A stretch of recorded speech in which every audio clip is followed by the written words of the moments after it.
Look at you. Where'd you go? Where'd you go? No, I'm still here. I can't see myself. I can only see you. Click your camera. You Luddite. Click the camera. I can see myself. It's a horrible sight. Used to. Hang on. Just trying to go outside to get some peace and quiet. Let me turn you up first. Oh. Look at us. We're like a pair of old codgers. We can't figure out. Don't. How dare you? Well, you can only see me, so you must be talking about me. You can't see yourself. Oh, click the camera. I can see a little still of you. Where are you? There you are. Look very handsome. You got me? I don't want to see me. I'm sick of seeing me. No, I'm saying, can you see me? No, there's a camera icon in the middle, at the bottom. Oh, fuck me. I'm sorry, buddy. There How long did that bloody take us? I'm sorry, mate. Yeah. I'm not endowed with these sorts of things. That doesn't look like somebody in quarantine. That looks like somebody out in the beautiful Los Angeles countryside. That kind of is our quarantine, really. We're just hanging out in the garden. Just actually came from picking up some zinc from a friend of mine, and just went down the beach, and there's still like a handful of people floating around. It's not on the severity of lockdown as it should be, I don't think. How is it where you are? You know, well, look, we've got a house and we've got food, so that puts us a million times better than so many people who don't have anywhere to live and don't have anywhere to eat and don't have any money, and all the people who are sick or dying. So I can't complain, but it's weird and scary, is what it is. Yeah, definitely had a few moments of like. Because at first, wait, hang on a sec, Dad. I'm trying to get a stool out so I can sit down. You're a terrible camera operator. Yeah, well, it's the reason why I'm in front of it, mate, not behind it.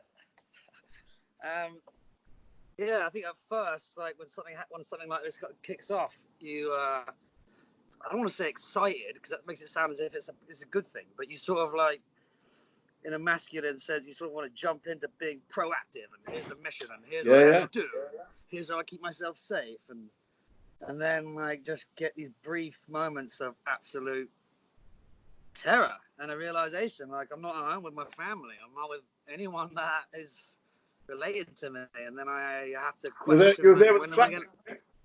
Yeah, no, I've got my flatmate and my dog Willow, which is. So, hey, listen, it's not nothing having a dog. It's nice having someone to cuddle. I've got 2 teenage daughters who want to cuddle me.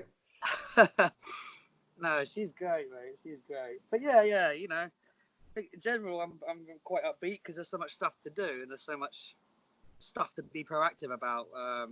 You know, staying clean, washing your hands 20 times a day, and not going out unnecessarily.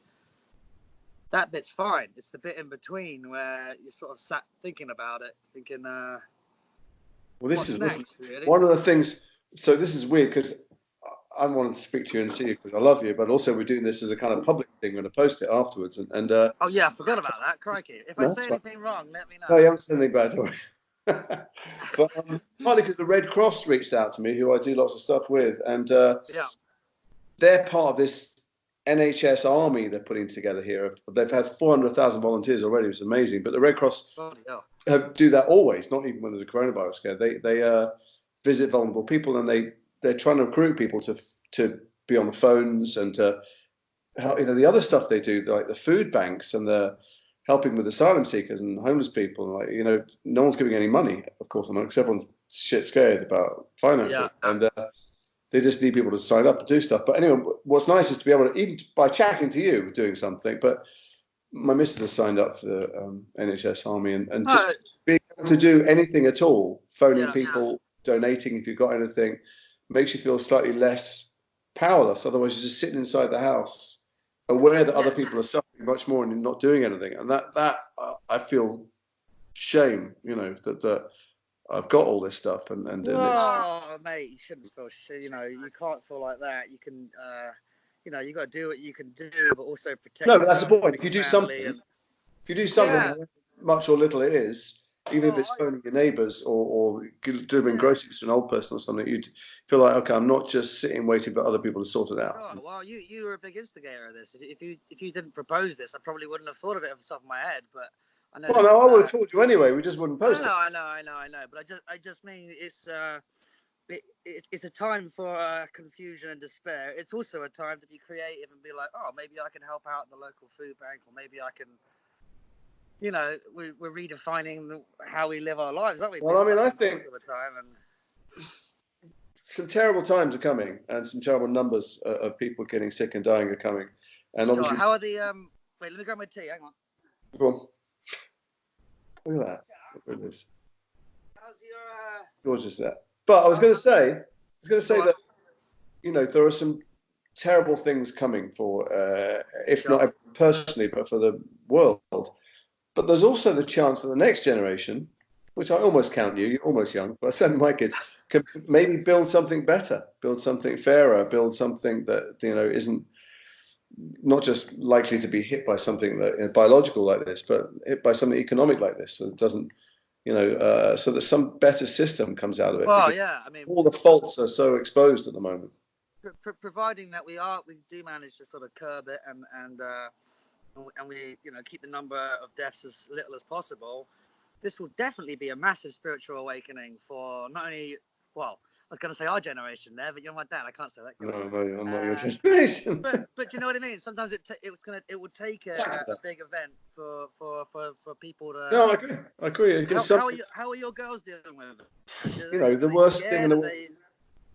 I don't know if they are. First of all, teenagers are immortal, so nothing ever feels quite real to them. They keep talking about how they be studying this in history, but also the worst thing ever for a teenager in life is to be trapped with your parents. It's worse than disease. It's worse than, you know, raging monsters. I mean, so they're trapped in the house. Like Lily, who's just turned 18 the other day. You know, her first lockdown was her birthday. Oh, God. She just was ready, you know, ready to get out of the house and not look back over her shoulder. Mate. But they're fine. Look, the thing is, there's plenty to moan about if I wanted to be negative, but the fact is that, you know, I'm just so aware that so many people have it so much worse that we're fine. We're not hungry. You know, that's the. But what are you to? Given that, for me, the only way to get through is to try and keep sane. I need to try and watch the news less, because it help me to the bingo card of how many people are dying or what it's like in Spain or Italy. If it is coming, I can't see how it isn't coming. Those scenes are coming to hospitals near us, you know, streets near us. Unless I can think of something I can do about it, why am I watching it? So I don't know why I'm submitting myself to it. No, I agree. It's like driving past a car crash and staring at it for 10 minutes. So it doesn't help. And then, you know, if I do something for other people, if I can do something for other people, do that too. And then some other stuff to stay sane. So I knew I was going to talk to you. So I went on Twitter and I said, I'm going to talk to Tom. And people wanted to know stuff like, you got to ask some of these questions. Come on. What are you doing? Well, I mean, you can ask me a question. They want to know what we are doing. What do you do to stay sane? What's your favorite? What you're watching on telly? What you're reading? What are you doing creatively? What you're eating and all that stuff. So let's start with what are you watching stuff? Are you sitting in front of a screen? I was going to say, my diet's changed massively. Has it?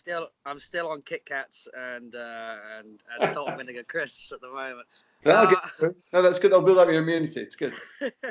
That hasn't changed for me. That's the camp diet. What am I watching? Yeah, now it's just an endless flurry of watching stuff, isn't it? I mean, I started this new. Oh, hang on. Oh, you're frozen. Who the hell? Someone called me from Arabia. It hasn't. Anyway, sorry. Someone else is calling you because you stupidly registered on Skype as Tom Felton, which you're going to have to go in and change, because otherwise everyone in the world's going to call you. I forgot that was a thing. Yeah, wait, hang on a sec. This guy, let me just decline him. Decline him. It's all right. Kick him to the tail. Yeah, you know, documentaries. We watched a good Tiger one last night about the, which weirdly enough, actually, I did. The Tiger King. You see that? Yeah, so I did a. I'm saying it's good. It's very good. Weirdly enough, I did a film a year or so ago where we did a cross country trip, and one of the stops was Oklahoma, and we filmed in this bar, and the owner of the bar was this nutter who walked in with the full-on mullet and the hat and the gun, 2 guns I think he had, and we were all like, who the hell is this guy? And lo and behold, 2 years later, he's got a documentary on Netflix. I haven't seen it. Wait, that was him, the Tiger King? That's him. It's the Tiger King. Yeah. Wow. He has the bar as well, yeah. So very strange coincidence there. Other than that, really, mate, it's like more trying to... I just moved into this place, as you can see. Like, there's not really much there at the moment. So, but today, pretty good to me. The latest anti-boredom installment. Oh, nice. The dartboard. Yeah. So yeah, I'm a very, very good dart player. You don't know that about me. We haven't had a chance yet. We'll have to in the future. Big words, mate. But come on. No, the thing is, I became very good at all those skills that you can practice by yourself if you have no friends. So I'm very good at magic, juggling, skateboards, darts, origami, all the kind of, stuff that impressed girls no end when I was a teenager. That answers a lot of questions. What about you, mate? Are you? We're watching. Well, his thing. So I've got like shut down. I've got weird things going on in work for us. I don't know if it's happened to you. Like everybody in the entertainment industry, mostly in your town, is phoning and talking as if we're just going to resume normal business sometime very soon. Yeah. And scripts are coming, and as if when this thing is lifted, when Donald Trump says it'll be over by Easter. By Easter, yeah, all right. That all these films and television series are just going to carry on being made. Plus, the stories that they're going to tell are not going to reflect the fact that the world will have changed massively, maybe forever, for a long time to come. So it's bizarre. And I'm got the emails and the chats, and everyone's really lovely. And I guess it's their way of staying sane and optimistic about the world, pretending that projects will continue. I think you do have to be realistic, first of all, but then you can't assume the rest of the year is just going to be us hiding out in our houses. So maybe it's a good thing. It gives me something to read, so I like having. Yeah, no, it's nice to read. It's nice. I haven't read a book for so many years unless I thought it was being made into a film. Now I'm actually reading books. But I've got every single streaming service there is. Have you?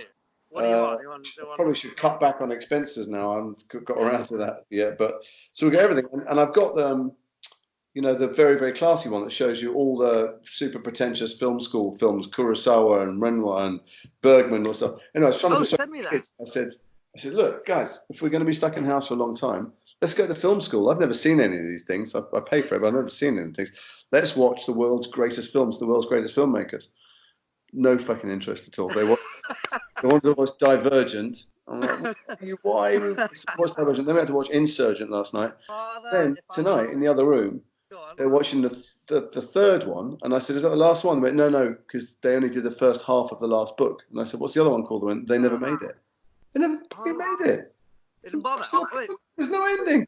Wait, they didn't bother, or Corona stopped it? They were who? No. It was years ago. Not enough people saw this thing that they're watching. Oh, okay, right. No, I don't know. They're all acting themselves. Did you hear that in? They want to watch Twilight tomorrow. Oh, mate, I wish I was there. I watch Fellini films. I'm not that I've ever seen any. It sounds pretentious. I am pretentious, but I want to have some backup for my pretension. Well, maybe we could Skype each other while watching the same show. We have to time it and sync it so we're at the same. That. I saw Feel Good. Have you watched Feel Good yet? No. Binged Feel Good Inc. or Feel Good? No, Feel Good. It's called. It's I can't remember May. Sorry, May, if you ever get to see this, but a fantastic Canadian comedian, kind of rom-com romantic series she wrote for herself. Oh yeah. I know, I really loved it. And then I've got loads. I've got all the BAFTA screeners here. The ones I didn't catch the first time around, I'll watch again. Yes, I mean I've got 20 odd recommendations, and I'd like 20 odd from you as well, especially this sort of time. I'd love to go this because I'm gonna humiliate myself here in front of you and say that I am such an uneducated. No, I'm so much less educated than I'm as badly. I've got this accent that people think sounds vaguely halfway posh because I went to a posh university, but I grew up in Liverpool and all we ever did was watch telly. That's my entire life was spent on the couch watching telly, and I never quite broke out of that. But I've learned to talk like somebody who sounds like he's read a lot of books, and I can bluff in conversation. But I had this gaping abyss of knowledge in any area, cultural or intellectual or scientific. I paid no attention at school. And, you fooled me, mate. It's like Jeff Goldblum playing with all those brilliant scientists when he can't put a plug on. No, sure. But anyway, so I thought maybe this would be a chance to catch up on reading the books that everyone who considers themselves educated is meant to have read, because I've never read any of them. Okay, great. Well, you can go on the book thing, I can go on the film thing, because I have not seen many classics that people get pissed off with me for. I'm never going to get any of them to watch. How about Godfather? Have you seen the Godfather trilogy? That's my favourite film of all time. I've never seen Godfather 1 and 2. You can't fault. You can't fault Star Wars. I've never seen a Star Wars in my life. But if you've seen one, I've never seen a James Dean film. This is crazy. Oh no. Okay, so no. These are not difficult. This is not challenging. You know. No, I know. I'm not talking about. Okay, well, I'll talk. So we won't bore everyone with it, but I'll give you a playlist. That's that kind of shit I can do for you. Basics. So, okay, so thank you. You're watching films. Are you writing songs? Because so people who fans of yours who are watching this, or people who aren't fans, won't know that you're a really fabulous. I think what's my about fabulous? There's something really honest about the way you play and sing. There's something. That's kind of you to say, yeah. I've seen you wander around and sing with a guitar in the streets, and people think that you're doing it for money, and you go, "No, I'm just doing it because I want to give you music." Yeah, you know? No, so, are you writing songs? Yeah, I mean, writing, just keeping it in the hands, really. I mean, I tell you, the one that's really benefited from all of this. Hang on a second. Is the dog? The one who loves the situation more than anyone. Yeah. Because he's like, wait a minute, does that mean that Dad's? Wait, how do you do this? Bloody hell! Why do I feel so? You flip the camera. Oh, I don't know. I did it. Nice work. Yeah. She's like, Dad's home all the time. I go, yeah, she's fine. Absolutely, she keeps my hands busy for sure. Nice. She's desperate to run, and we can't go out very much. But so he's your musical critic. You might need something more analytical for some feedback. Music is definitely it's been the biggest killer of time. You writing anything with words? You writing diaries? I haven't yet. Honestly, most of my stuff, Jason, is like hundreds of these little sound memos that I have on my phone, or I have on my whatever, and they're all unfinished songs, and they're all stuff that I really, really like. I'm really bad at starting something at night. Okay, so here's the thing. Here's a challenge for you from the fans and me, as your number one fan.